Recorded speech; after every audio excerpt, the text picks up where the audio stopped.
Ali Bongo Ondimba, qui inaugurait également l'AGEOS, entendait l'Agence gabonaise d'études et observations spatiales à la zone économique spéciale d'Uncock. C'est en présence de plusieurs personnalités de marque invitées à la 4e édition du New York Forum Africain.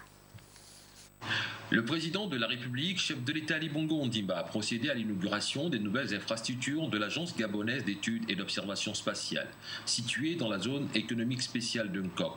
Un événement qui s'est déroulé en présence du ministre français de l'écologie, développement durable et de l'énergie, du secrétaire d'État au développement et à la francophonie, du ministre égyptien de la coopération internationale, du secrétaire général de l'Organisation internationale de la francophonie, du premier ministre chef du gouvernement et bien d'autres personnalités.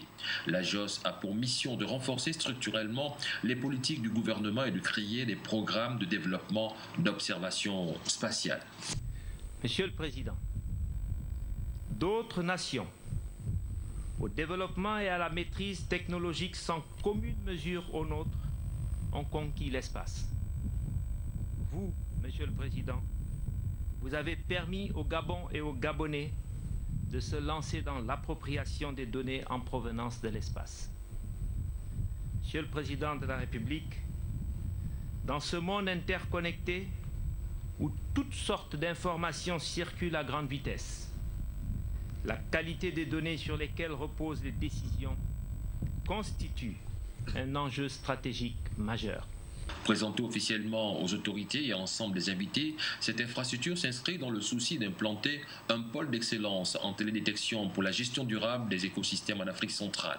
Une initiative saluée par le ministre français de l'écologie, du développement durable et de l'énergie, Ségolène Royal. Le Gabon dispose dorénavant d'un outil exceptionnel pour l'observation des forêts tropicales et du domaine maritime. Plus largement, ce dispositif d'observation, unique en Afrique centrale, doit, avec sa couverture de 2800 km, démultiplier les possibilités d'acquisition d'images pour l'ensemble des pays du Golfe de Guinée et du bassin du Congo, soit 23 pays. Pour sa part, le ministre gabonais de l'économie numérique a invité le chef de l'État Ali Bongo Ondimba à procéder officiellement à l'inauguration de cet outil d'étude et d'observation spatiale.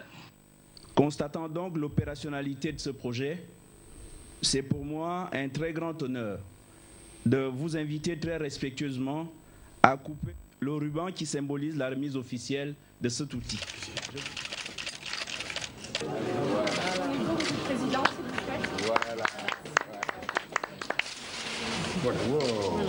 Voilà, nous l'avons prise le 14 juin. Vous voyez, c'est là. L'antenne de l'Agence gabonaise d'études et d'observation spatiale couvre un rayon de 2800 km, soit 23 pays. Tout le golfe de Guinée, la totalité des massifs forestiers de l'Afrique centrale et plus de 80% des massifs forestiers de l'Afrique de l'Ouest.